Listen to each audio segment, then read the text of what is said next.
recognize to be the truth, which is that we have no discernible national interest at issue in Ukraine.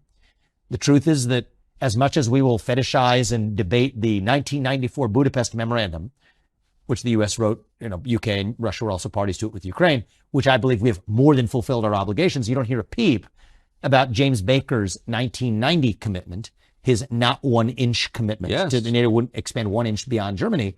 No discussion of that. Against the backdrop of the reality that we face, which is we are driving Russia further into China's arms as we arm Ukraine, further strengthening what I see as the single greatest military threat that the United States certainly has faced since World War II. You could make a case that the United States has ever faced if you actually look at where this could be going.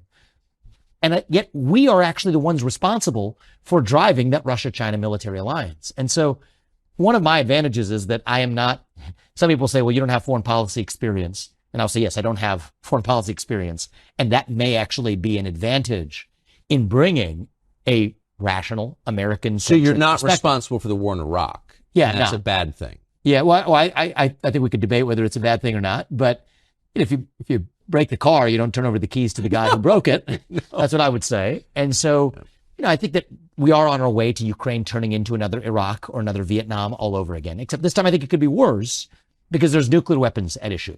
There's an alliance with China, an economy that we depend on for our modern way of life that's also at issue. And the irony is, I think a lot of people today believe that somehow world leaders make their decisions by analogy.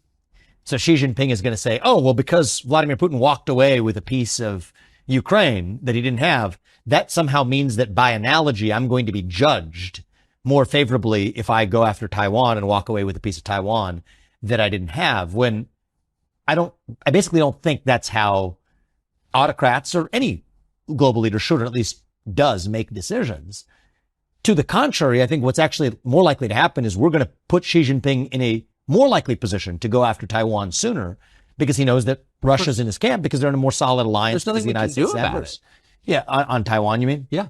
Yeah, I mean, I think that that's mostly right. Now, my view is, this is also another heresy that I think have recently managed to cross last night, which is that I think our commitments to go to war in that situation, or to at least even militarily engage in that situation, should change if it's before or after we have semiconductor independence in this country. Well, yeah. I mean, I think so, right?